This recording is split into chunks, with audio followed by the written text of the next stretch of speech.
Good day, ladies and gentlemen. Welcome to the show. Glad to have you guys here on this 6th of March 2025. Thank you for tuning in. Look at this craziness. When you go on TikTok or you go on YouTube, it's just madness. It's bread and circuses. It's very difficult for people to get a handle on what's going on in the system. But this is what I do here. I keep an eye on what's happening in the system. You're going to want to listen to this one. Don't flick this channel off and get bored. As I'm telling you, I got some things to say here. We're going to go over the facts of what's happening right now.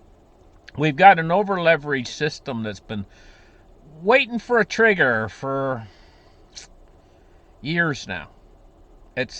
What is leverage? What is over leverage? Uh, Basically, it amounts to is like a multiplier. They take something and they create something called a derivative product, and then they increase the amount of leverage in the system, extending loans. Everything increases leverage. When you go out and you purchase something on a credit card, that money just springs into existence that you just spent. Maybe it's, I don't know, $1,000. That $1,000 didn't exist in the system. When you buy something for $1,000 in the credit card, now that money exists. You've created a loan that needs to be paid back, but it creates more leverage in the system. This is just a small example of leverage, but leverage multiplies over and over and over again in the system, and it's very similar to the derivatives products they're creating around gold and silver. It's like 400 to 1, like 400 ounces of paper, silver, whatever. Those are derivatives of the original silver product. And how much of the real silver do they have? Actual silver, 1/400th. But all that 400 ounces of paper silver is again a derivatives product that expands the system with leverage. In other words, the system thinks that there's more money out there than what there really is because the derivatives products expands the leverage, but they also expand the leverage with loans in the banking system and everything else. The system has been doing this for so long, and it's so over leveraged right now, especially in Canada. Canada is a very leveraged country. I'm explaining the facts to you. Canada has a number of big banks. RBC is probably one of the biggest, but I mean like Toronto Dominion Bank and Scotia Bank and no bank. It just goes on and on. The list of enormous banks in Nova Scotia. Now these banks, not Nova Scotia, but in Canada, these banks are integrated into the U.S. banking system, into the world banking system. Banks integrate themselves now. What they do is they put out like tentacles into other banks. They extend loans to other banks, and then another. This is also how they create leverage too. Is a bank can actually loan money to another bank. Then through fractional reserve lending, they can lend that money out and increase it with leverage to 10 times the amount that they borrowed or even larger. And they interbank lending.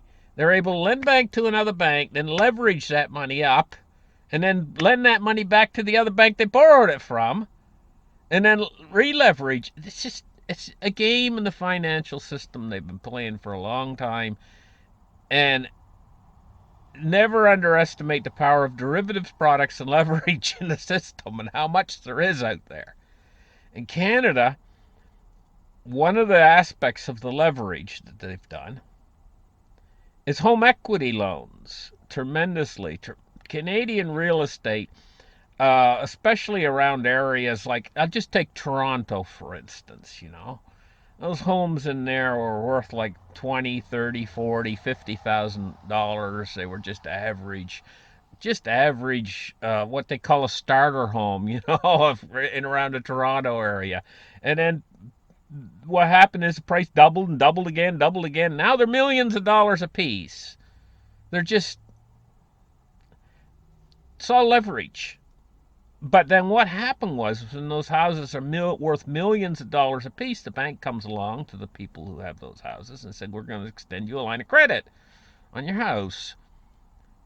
Well, this leverages it up even further, these big Canadian banks. So they say, okay, we're going to extend you a line of credit. Your house is worth $2 million. We're going to extend you, and they got millions of credit they can work with. These are just average people that live, say, in around Toronto area or whatever in Canada. And so they go for that. And in the good times, Canada had a lot of good times in the last number of years, and house prices were always going up and up and up. They've extended out this leverage into the system, into cities like Toronto. And those people are relying to pay that leverage off to the bank of the good times and all the money that they borrowed on their home equity. Uh, they have to keep their jobs. They have to keep money coming in. Otherwise, if that dries up, then the bank involved has what's called non-performing loans, is when the people can't pay the bank back because they owe the bank $900,000 on a loans that they took on the equity that they had in their homes. If the banks get too many of these non-performing loans coming in, then the banking system starts to become insolvent itself from the very foundation, because the foundation of these big banks in Canada is in Canada. So you start to take Canada down, so to speak, by applying heavier and heavier tariffs. It'll start to peel over slowly into the banking system. And then there's the Canadian dollar. We're starting here more or less around 70 cents to the American dollar. What do you think is going to happen over the next number of months? Well, the government in Canada is going to go out and they're going to have to support the people. They're losing their jobs, etc., etc. And so that's going to start to really impact the Canadian dollar. So it probably won't stay at 70 cents. What we're going to be looking at is a drop. I'm not thinking precipitous drop, but maybe it will be. But I'm not thinking it's a precipitous drop. I'm thinking it's going to go like 69, 68, 67, 66. Just as long as this thing keeps going, 65, 64, 63. And so what's happening is the net value of what Canada is worth in comparison to the US dollar on everything that we have up in our country here is going to start to lose pennies off of the exchange value to the US dollar. Do you understand what I'm saying? And so how much can these banks, these big banks here in Canada, weather? Well, they're fairly well capitalized.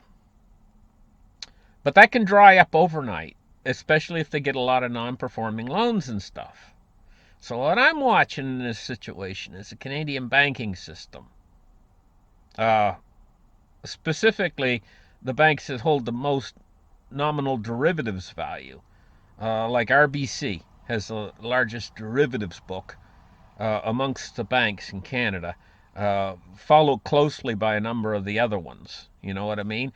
But they are fairly well capitalized, and that should get them through quite a little bit of this situation. But the situation that we're in right now is at loggerheads. In other words, the Canadian government is basically, I mean, it's not even close to finding a way out. It's just they're going to strike us, we're going to strike them back. That's the stance right now. And it seems to be Canadians seem to be kind of rallying around the flag, and it seems to me that the position that's happening right now is a digging the heels in position for this movement forward of fighting back against the tariffs. In other words, I see that happening, and it doesn't seem that that's going to change anytime soon. And so we're going to progress into this situation full steam ahead. where the Canadian dollar starts to lose value and slips against the U.S. dollar because of uh, the purchasing power of the Canadian dollar slips against the U.S. dollar weekly, monthly. This is going to have an effect upon the entire balance book of these banks as well, because the foreign exchange rates and stuff. So as this situation progresses, I'm thinking in my head about 3 to 4 months from now, we're going to start to see the impact on the Canadian banking system. Because of this integration between the Canadian banking system and the world banking system, this could create a gap or a hole in a system that's already over leveraged. But it's kind of like if you're on the side that's applying the tariffs, uh, you're putting this pressure is going to be the impact, and the pressure is going to be increasing over the next number of months on the banking system in Canada. And the point I'm getting to, and what I wanted to keep you guys, and I'm going to get to my point and why I wanted you guys to listen until now. And if you're still with me, good for you, because now I'm going to get to the point.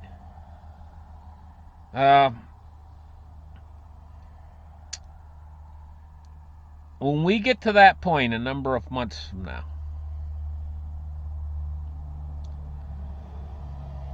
and all this leverage starts to unwind, and the system is structured a certain way, the Canadian banking system could actually be the trigger that sets off something that was wanting to happen for a very long time now.